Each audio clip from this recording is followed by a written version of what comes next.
Persis. Teman-teman apa kabarnya nih? Semoga teman-teman selalu dalam keadaan sehat di dalam perlindungan Tuhan dimanapun teman-teman semua berada.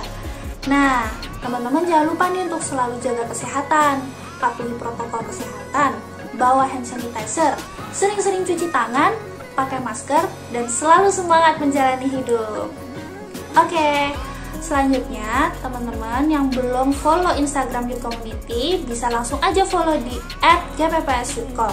Dan juga jangan lupa buat subscribe, like, komen, dan juga share YouTube channel kita yaitu Youthcom GPPS. Bagi teman-teman yang sedang memiliki pergumulan saat ini dan perlu dukungan doa dan juga support, boleh aja langsung menghubungi nomor yang tertera di bawah ini. Atau teman-teman bisa nih langsung aja join CARE. CARE itu apa sih? Nah, buat teman-teman yang belum tahu, CARE itu adalah komunitas sel atau sel group di mana teman-teman semua bisa sama-sama berkumpul untuk sharing, cerita-cerita, saling menguatkan, seru-seruan bareng. Pokoknya banyak deh dan itu pasti asik banget. Kalau teman-teman penasaran, bisa aja langsung tanya-tanya kita melalui DM Instagram @gpps.com. Nah, teman-teman ingat gak nih tema kita minggu lalu? Bener banget. Minggu lalu kita belajar tentang willingness. Nah, kita perlu ingat satu hal, bahwa tidak ada satupun latar belakang maupun dosa manusia yang dapat menghalangi rencana Tuhan di dalam kehidupan kita. Asalkan kita juga memiliki kemauan dan kerelaan hati untuk bertobat.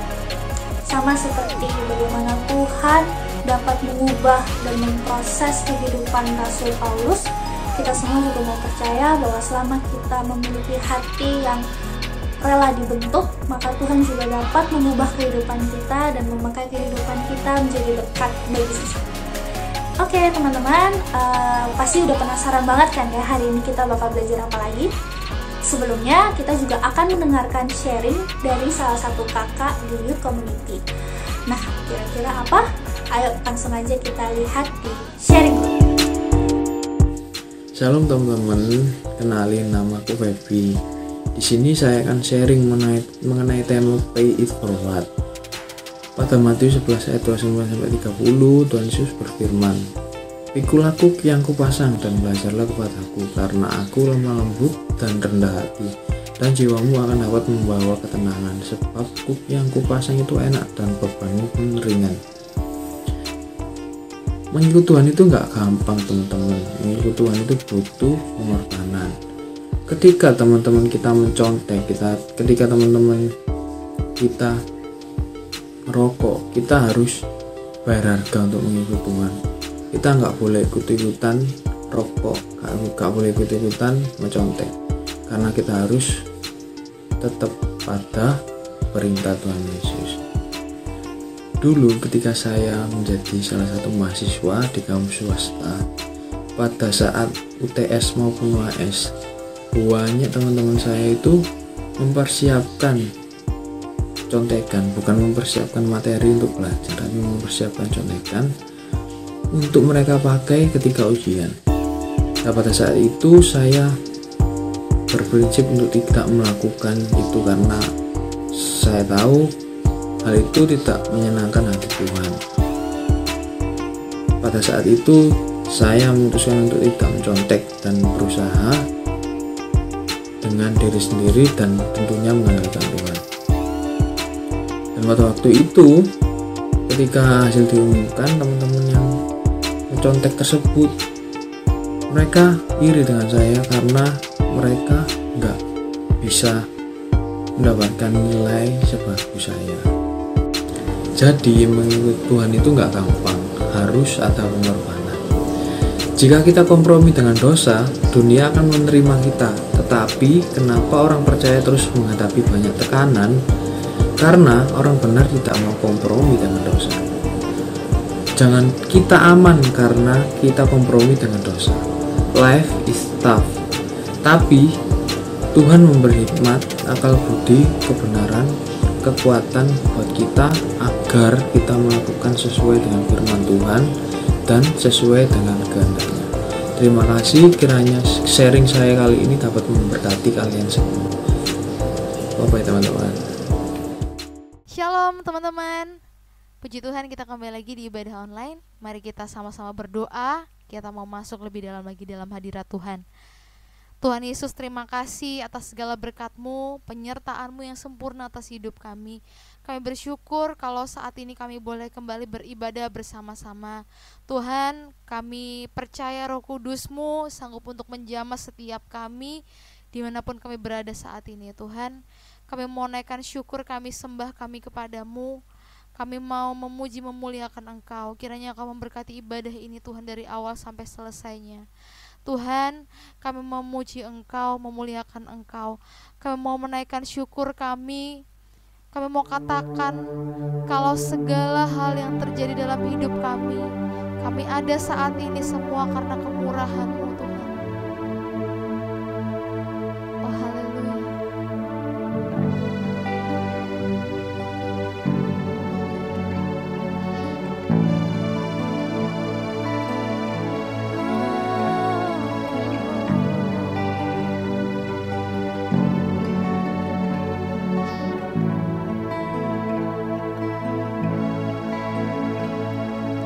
Kau hiasi kehidupan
Engkau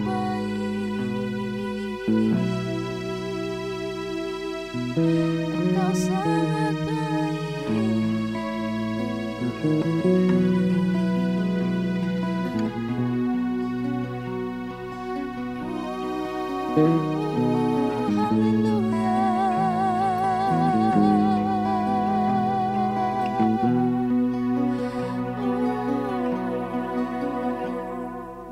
Kami milik-Mu Tuhan.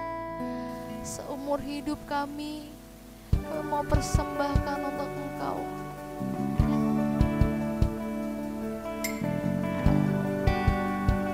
Oh Tuhan Yesus, hanya Engkau satu-satunya harapan kami, satu-satunya perlindungan kami.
Sesuai rencana-Mu,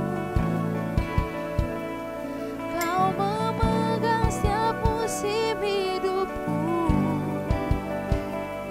Ku serahkan semua kekhawatiranku, ku milik-Mu.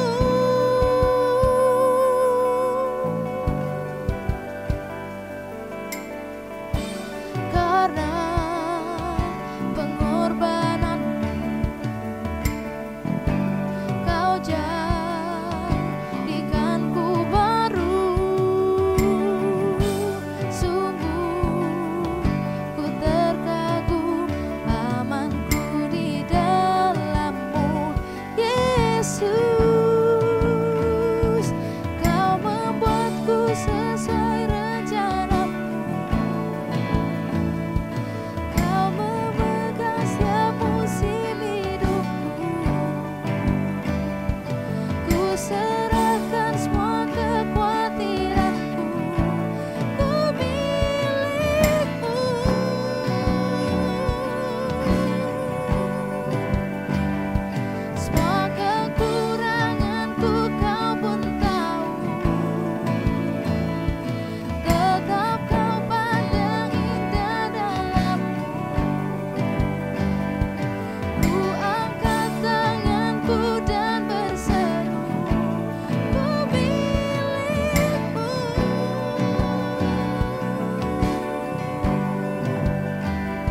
selamanya kami milik-Mu.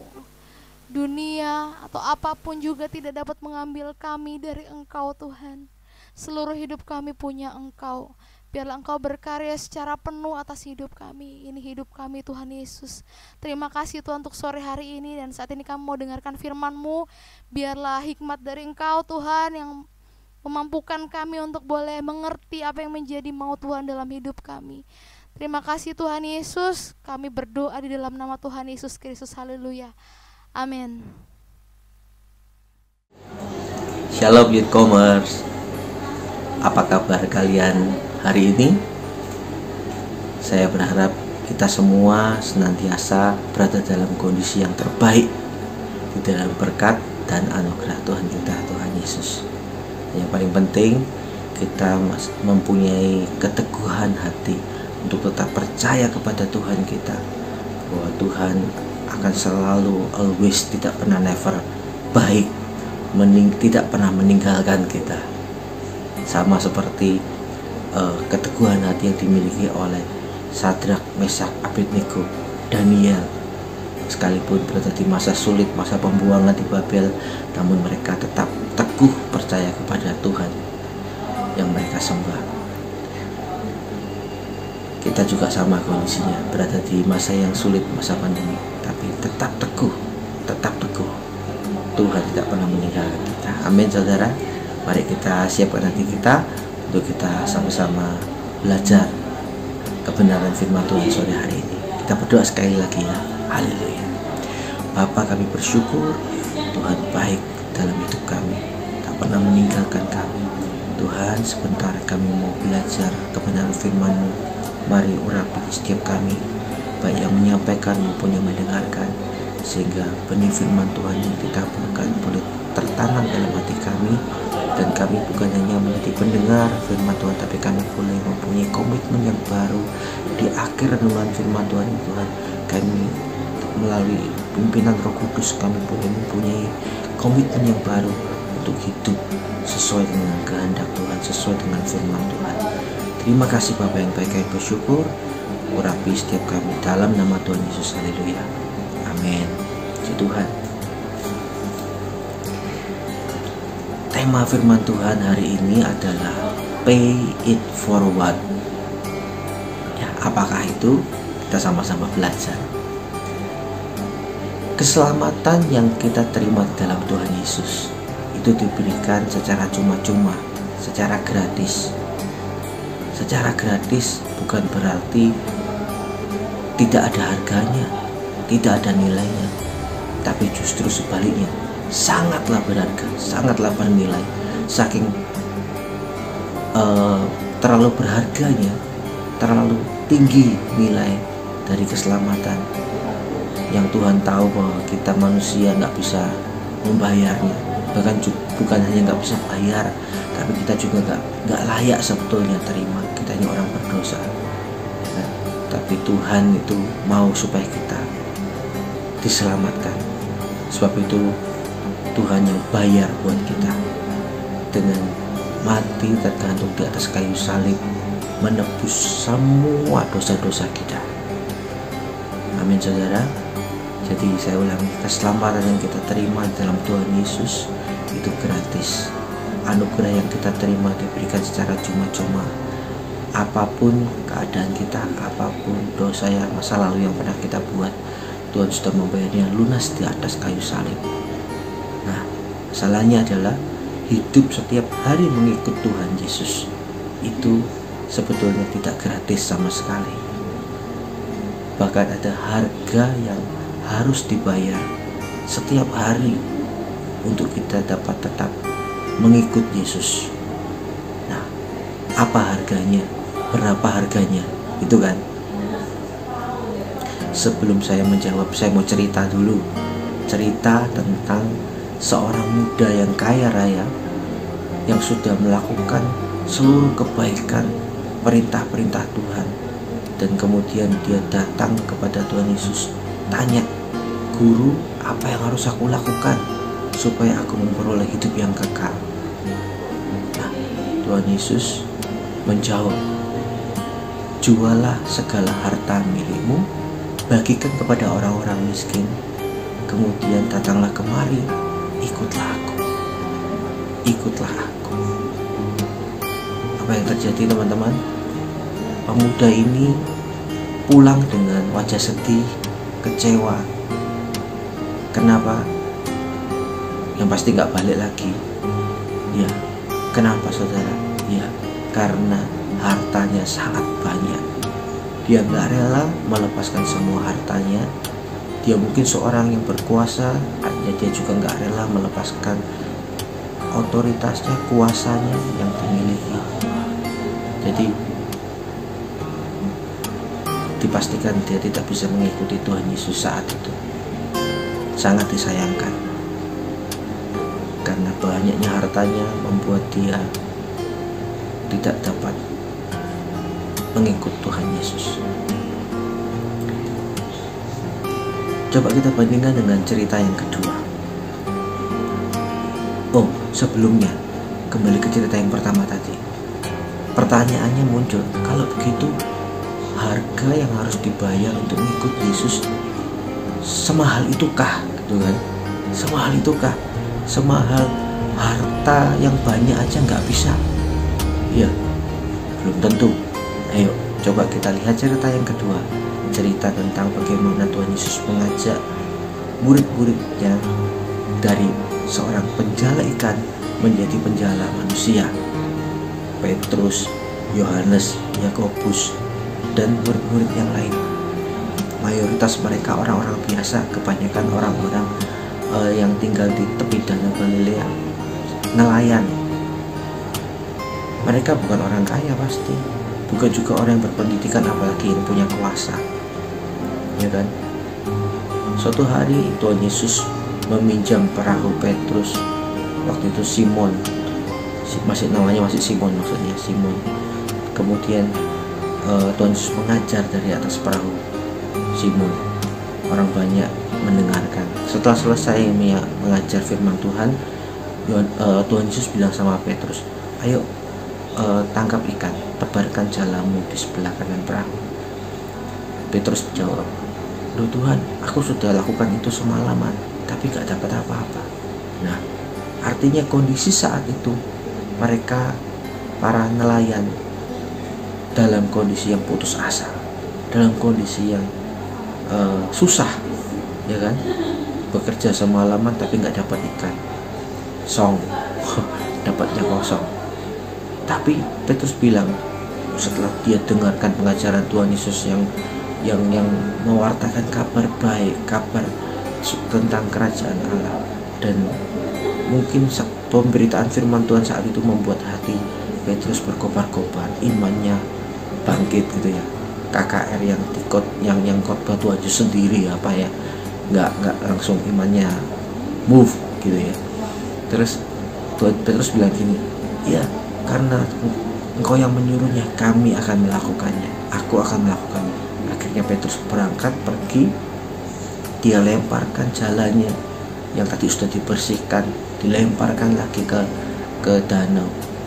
Dan ketika dilempar, satu kali lemparan, satu kali tarikan, yang didapat apa teman-teman? Banyak ikan yang didapat, ya kan? Ditulis di sana, jalannya hampir koyak, gak bisa angkat Petrus. Dia panggil teman-temannya, panggil Yohanes, panggil Yakobus, ayo bantu. Ikan-ikannya dibantu dipindahkan ke perahu-perahu mereka. Saking banyaknya ikan, sampai perahunya hampir tenggelam. Luar biasa. Kalau itu diibaratkan dengan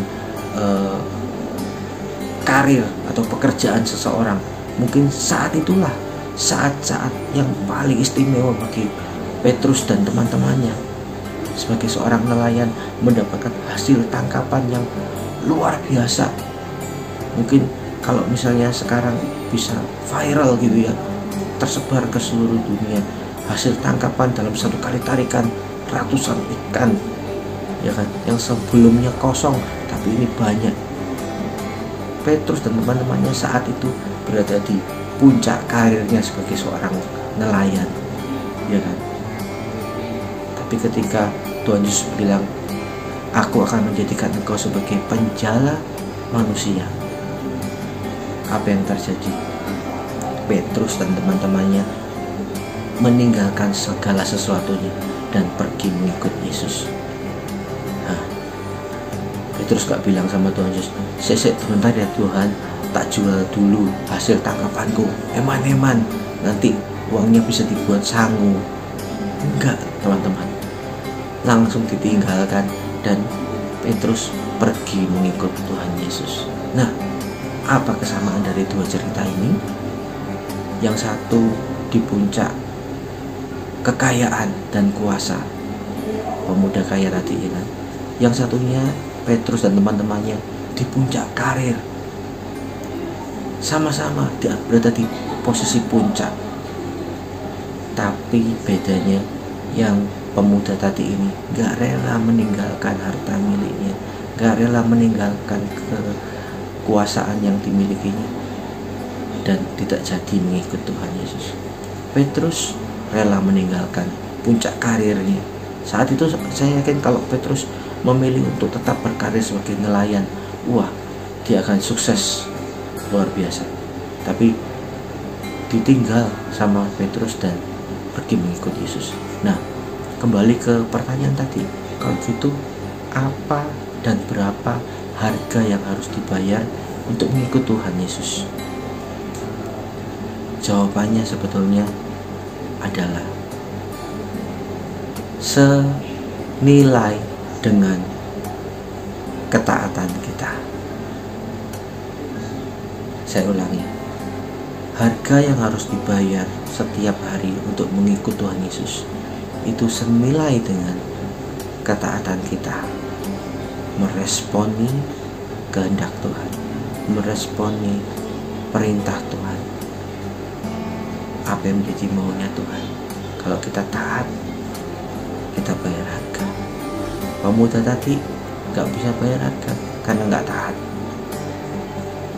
Petrus dan teman-temannya, dia taat, dia bayar harganya, ditinggal segala sesuatunya, pergi mengikut Tuhan Yesus. Amin.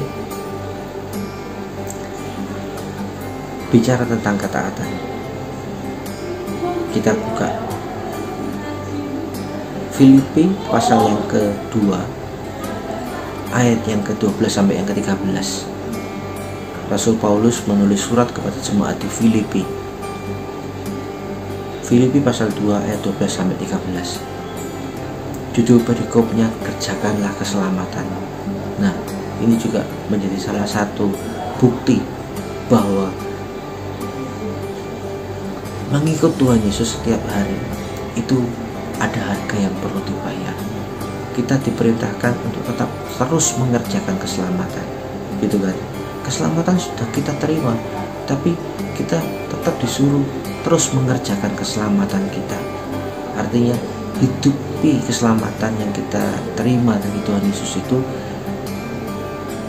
dengan terus menerus mengikut Tuhan, tidak menyimpang, tidak undur apalagi, ya kan? Filipi pasal 2 ayat 12-13 berkata begini, "Hai saudara-saudaraku yang kekasih, kamu senantiasa taat." Loh, harga yang harus dibayar tadi apa? Harga yang harus dibayar untuk mengikut Tuhan Yesus bagaimana? Senilai dengan ketaatan kita. Kalau saya tambahkan, ketaatan dan kesetiaan kita.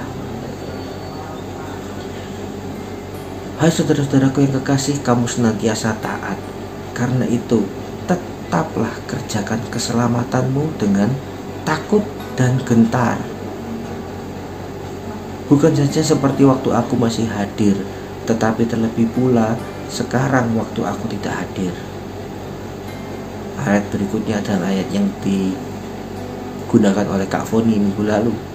Karena Allah lah yang mengerjakan di dalam kamu, baik kemauan maupun pekerjaan menurut kerelaannya. Nah, teman-teman, banyak orang itu berusaha untuk tetap hidup taat, hidup setia, bayar harga untuk mengikut Tuhan setiap hari. Banyak memulainya dengan ketaatan, melanjutkannya dengan kesetiaan, tetapi tidak jarang juga ketika melalui masa-masa yang sukar, ketaatan dan kesetiaan itu semakin sulit untuk dilakukan. Betul apa betul?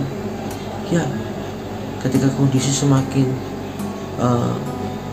kompleks, ya kan, tidak lagi sesederhana saat kita mulai jatuh cinta mula-mula sama Tuhan, ya kan, kita di tengah perjalanan terdistorsi oleh banyak hal, banyak godaan, ya kan, ketidaksabaran menantikan janji Tuhan seperti yang dialami oleh orang-orang Israel di Gunung Sinai. Gak sabar nunggu Musa turun dari gunung membawa hukum Tuhan. Orang-orang Israel lakukan apa? Dia minta sama Harun untuk membuat lembu emas dan menyembah lembu emas itu sebagai dewa. Bahkan yang lebih kurang ajar lagi, sampai dikatakan mereka menyatakan bahwa patung lembu emas ini adalah Tuhan yang membawa mereka keluar dari Mesir. Kurang ajar ya orang-orang itu. Iya, mereka tidak tahu diri. Karena apa?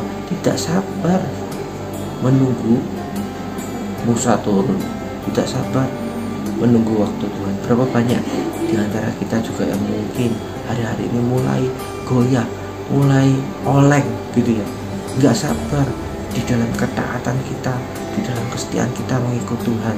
Karena kok gak datang-datang ya berkatnya dari Tuhan, kok ya gak ketemu ya pasangan hidupku, ya kan, aku sudah kepala 3, ya kan, semua sudah punya gandengan, aku belum ada gandengannya, ya, setiap hari aku cuma gandengan sama apa itu, pintu, ya, gandengan sama kursi. Kasihan, nggak sabar tunggu waktunya Tuhan. Akhirnya semua yang kelihatan bening pokoknya mau, nggak apa-apa gitu. Waduh, cilaka, ya kan. Abraham juga pernah loh teman-teman. Abraham nggak sabar tunggu waktunya Tuhan, sempat nggak sabar loh. Akhirnya kita tahu, ambil Hagar sebagai istrinya. Di tengah perjalanan kita mengikut Tuhan, saat kita berusaha untuk membayar terus harga, sering kita terdistorsi. Kenyamanan juga bisa loh menjadi salah satu pemicunya, ya kan. Hawa nafsu, godaan bisa mendistorsi kita untuk tidak taat dan tidak setia lagi sama Tuhan. Banyak contoh-contoh di Alkitab yang menceritakan atau mengajarkan kita, Simpson dan Delila, ya kan. Jadi nggak mudah. Kesimpulannya, membayar harga untuk mengikut Tuhan setiap hari itu nggak mudah. Tapi jangan takut, jangan khawatir. Tuhan kita Tuhan yang setia. Dikatakan Dia adalah Bapa yang kekal, yang tak pernah meninggalkan perbuatan tangannya. Amin, saudara. Ada solusi, karena Tuhan tahu kita ini manusia, kita lemah, ya kan. Tuhan tahu keterbatasan kita. Tuhan tahu kita nggak bisa menjalani sendirian. Tuhan berikan penolong, ya. Kita pelajari ini yang lebih menarik, ya.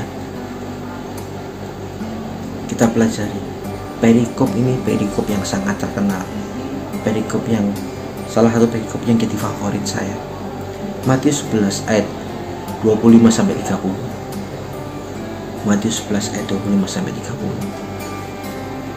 Judul perikopnya Ajakan Juru Selamat. Di luar sana, kalau masih ada orang yang mencari, mempertanyakan juru selamat yang dapat menyelamatkan hidup mereka, yang dapat menyelamatkan hidup kita, di sini jawabannya, ajakan juru selamat. Perikop ini perikop yang menarik. Kenapa?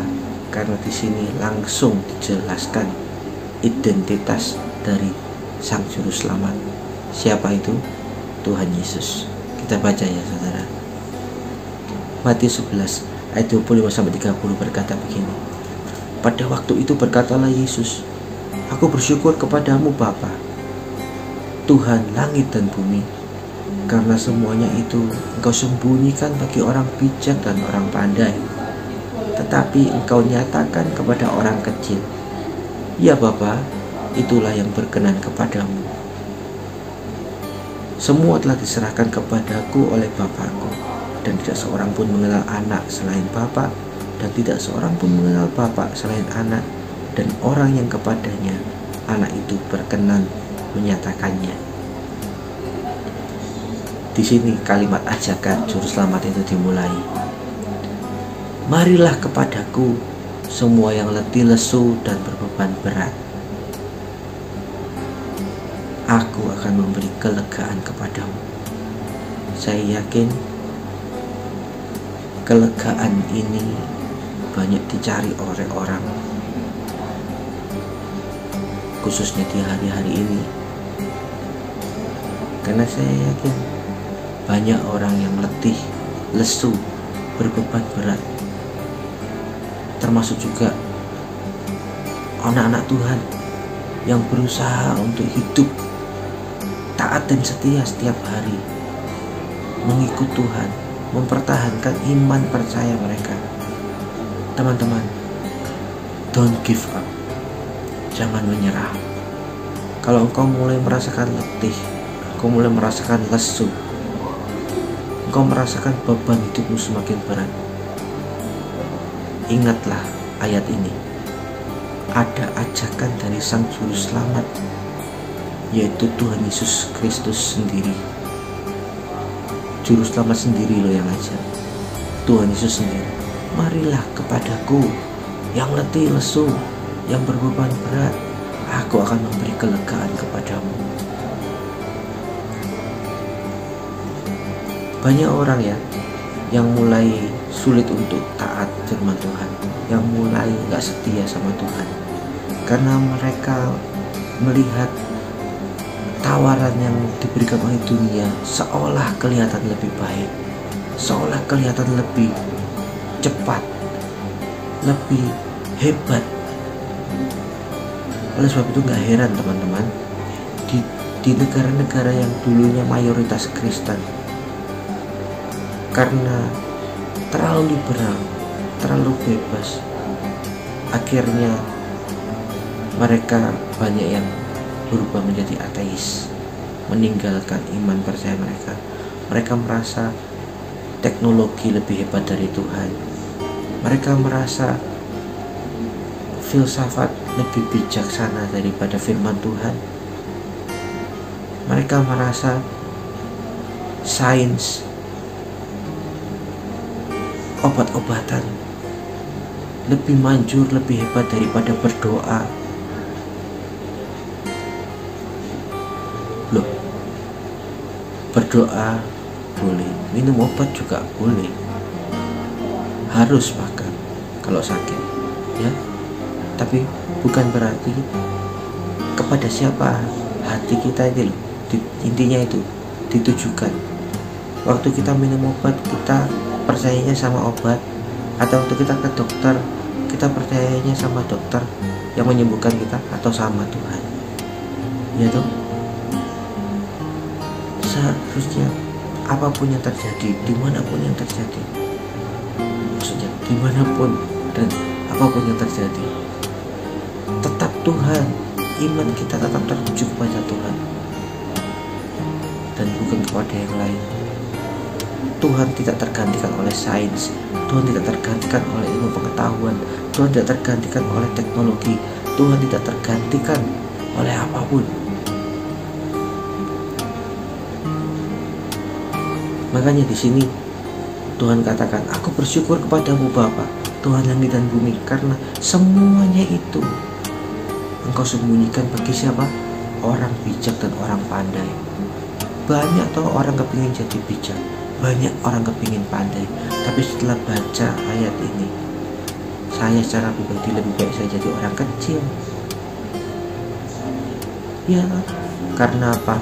Dikatakan, ya Bapak itulah yang berkenan kepadamu. Loh, intinya bukan berarti kita tidak boleh jadi pintar, kita gak boleh jadi bijak. Tetapi di hadapan Tuhan jangan sok komentar. Di hadapan Tuhan jangan sok bijak. Di hadapan Tuhan jadilah kecil. Angkat tanganmu, Tuhan, aku membutuhkan Engkau. Aku mungkin selama ini sudah disesatkan oleh pikiran-pikiran dunia. Gak mungkin, mana bisa, kapan COVID berlalu? Saudara, satu hal saya pernah dengar seorang hamba Tuhan berkata begini, apa yang menjadi alasan kita mengikut Tuhan Yesus?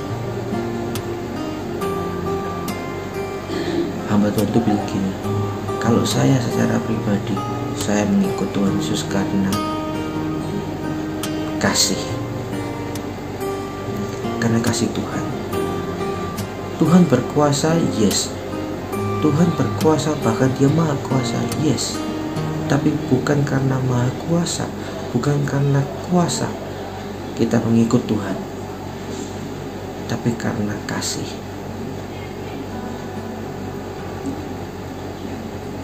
Orang-orang salah sekarang ini berusaha mempunyai ambisi, mempunyai kuasa, tapi melupakan yang paling mendasar. Tanpa kasih,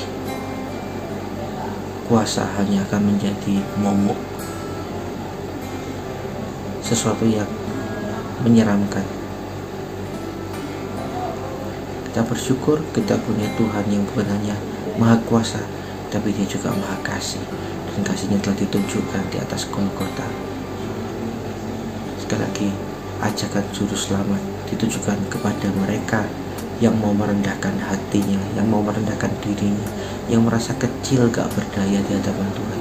Orang-orang yang merasa pandai, orang kaya tadi kan, merasa mampu, berkuasa, mereka merijek, menolak Tuhan. Tapi orang-orang yang kecil, yang merasa gak mampu tanpa Tuhan, dia yang berkenan kepada Tuhan, dan dia yang diundang oleh Tuhan datang. Hati lesu berbeban berat, Tuhan akan memberikan kelegaan. Berikutnya, tadi kan bagaimana caranya supaya kita bisa tetap mempertahankan ketaatan kita, kesetiaan kita saat kita mengiring Tuhan.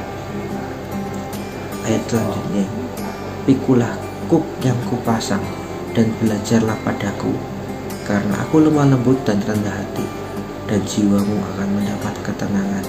Sebab kuk yang kupasang itu enak, dan bebanku pun ringan.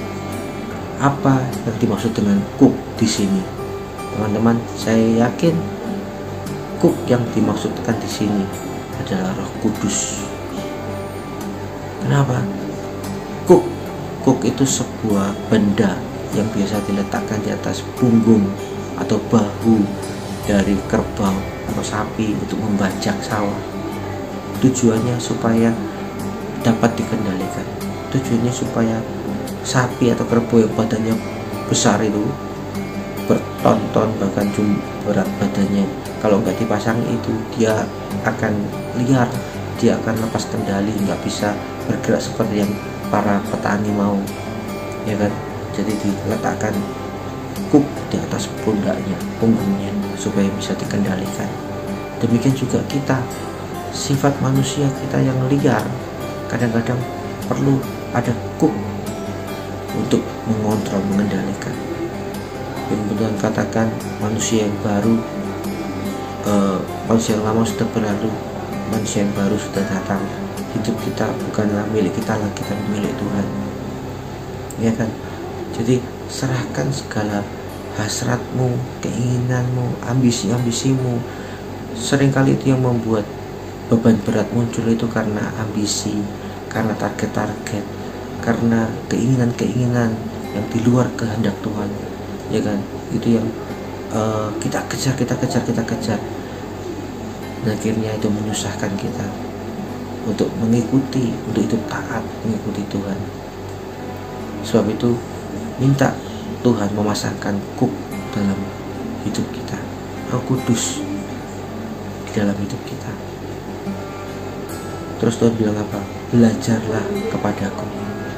Kata belajarlah kepadaku itu berarti kan Tuhan sudah pernah mengalaminya, ya toh? Tuhan sudah pernah melakukannya. Memang betul Tuhan Yesus telah mengalaminya. Dia memikul salib dengan taat dan setia dari Yerusalem sampai ke Golgota, bahkan sampai tergantung di atas kayu salib. Dikatakan Tuhan itu lemah lembut dan rendah hati. Ini adalah salah satu sifat atau karakter dari Roh Kudus, lemah lembut, rendah hati. Teman-teman, kalau engkau mau hidupmu taat dan tetap setia mengiring Tuhan, izinkan Roh Kudus berkarya. Jangan keraskan hatimu. Roh Kudus gak bisa paksa kamu. Izinkan dia berkarya, maka dia akan melakukan. Kan tadi itu di Filipi tadi, Allah lah yang mengerjakan segala sesuatu, baik itu kemauan maupun pekerjaan sesuai dengan kerelaannya. Itulah karya Roh Kudus dalam hidup kita.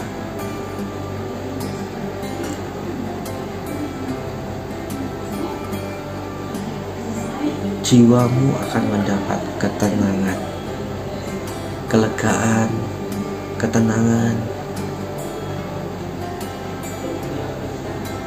Sebab kuk yang kupasang itu enak dan bebanku pun ringan.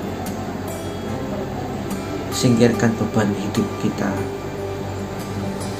beban target-target, ambisi-ambisi duniawi yang iblis coba selipkan, sisipkan dalam pikiran kita. Singkirkan dan mulai ambil beban dari Tuhan. Kenapa kok? Tadi kok bicara tentang Roh Kudus ya. Beban ini bicara tentang apa? Beban ini bicara tentang kasih. Kenapa kok dibilang bebannya Tuhan itu ringan? Karena apa yang lebih ringan dari kasih? Bahkan apa yang lebih berkuasa dari kasih? Kalau Superman punya kekuatan super, bisa terbang. Kalau Batman punya kekuatan super, yaitu kekayaannya. Kalau Iron Man punya kekuatan super, kepandaiannya. Kalau siapa lagi, pahlawan-pahlawan super yang hebat-hebat. Tuhan Yesus kekuatan supernya apa? Apa coba? Ayo, kekuatan supernya Tuhan Yesus itu kasih. Ya, bukan kuasa untuk menghardik danau supaya teduh, bukan kuasa berjalan di atas air, bukan kuasa mengusir setan, bukan kuasa menyembuhkan orang sakit, lumpuh berjalan, mata buta melihat, telinga tuli mendengar, bahkan juga bukan kuasa untuk membangkitkan orang mati. Itu biasa karena Tuhan memang maha kuasa.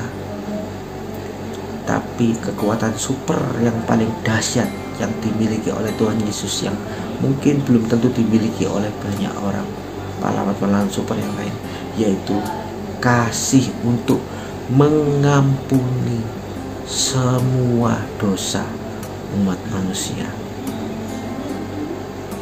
Oleh sebab itu, Juru Selamat bisa mengajak kita untuk datang kepadanya, karena dia mempunyai kekuatan itu, kekuatan untuk mengampuni, kasih yang mengampuni.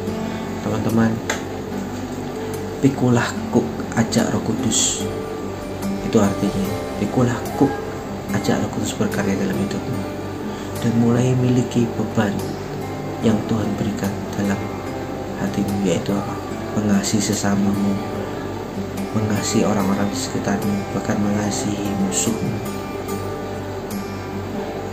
Ketika kita lakukan itu setiap hari, kita nggak sadar hidup kita dipimpin oleh Tuhan dalam ketaatan dan kesetiaan, dan kita mengikut Tuhan sampai Tuhan Yesus datang kembali. Amin saudara. Mohon maaf, saya ini gak pintar ngomong, jadi mungkin kadang-kadang agak kacau, bil balau ya. Tapi saya percaya karunia Roh Kudus yang mencerahkan hati teman-teman, yang berbicara lebih lanjut dalam hati teman-teman. Saya berdoa Engkau yang mendengarkan firman Tuhan ini responi ajakan dan juru selamat, maka itu pun tidak akan pernah sama, itu akan berbeda. Tuhan Yesus berkati. Mari kita berdoa. Bapa yang baik, kami memerlukan Engkau setiap hari dalam hidup kami. Kami gak mampu berjalan sendiri Tuhan. Kami memerlukan Engkau Roh Kudus. Engkau tahu Tuhan betapa kami rindu hidup setiap hari menyenangkan hati-Mu, mempermuliakan nama-Mu. Namun Kau juga tahu Tuhan bahwa kami dengan payah melakukannya, berjuang setiap hari untuk melakukannya. Seringkali kami gagal, seringkali kami jatuh, kami tertipu oleh hikmat dunia. Seringkali kami tergoda untuk meninggalkan Tuhan dan lebih mempercayai tipu daya iblis. Tuhan, ampuni kami Tuhan, ampuni kami. Biar Roh Kudus, Engkau sendiri Tuhan yang menuntun kami hari demi hari, langkah demi langkah dalam hidup kami, sehingga kami boleh tetap taat dan setia mengikut Engkau. Kami boleh terus hidup dengan setia mengasihi Tuhan, mengiring Tuhan. Apapun yang terjadi Tuhan di masa-masa sulit seperti ini, mungkin kami belum melihat jawaban dari doa-doa kami, kuasa Tuhan yang kami nanti-nantikan. Namun Tuhan, ajar kami untuk tetap percaya bahwa kami telah melihat kasih Tuhan, tak pernah meninggalkan kami, tak pernah meninggalkan kami. Terima kasih Tuhan Yesus.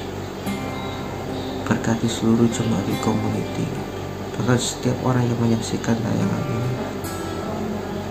Berkati Tuhan yang menjadi kerinduan mereka, pergumulan hidup mereka Engkau campur tangan, Engkau tak meninggalkan. Bahkan bila ada di antara kami Tuhan, di antara anak-anak-Mu yang menyaksikan, yang rindu meresponi panggilan juru selamat, Tuhan Engkau tak pernah membuang atau meninggalkan. Mari Tuhan, biar karya keselamatan yang telah Kau kerjakan di atas kayu salib boleh menjadi bagian bagi kami semua ya Bapa. Kami menjadi anak-anak yang diselamatkan, menjadi orang-orang yang diselamatkan di dalam Engkau, dan hidup kami diubahkan. Terima kasih Bapa, kami bersyukur. Kami berdoa menyerahkan pemberitaan firman Tuhan dan ibadah kami pada sore hari ini di dalam nama Tuhan Yesus Kristus. Memberkati setiap kami Tuhan, berkati kru pada online community di dalam nama Tuhan Yesus Kristus. Haleluya. Amin.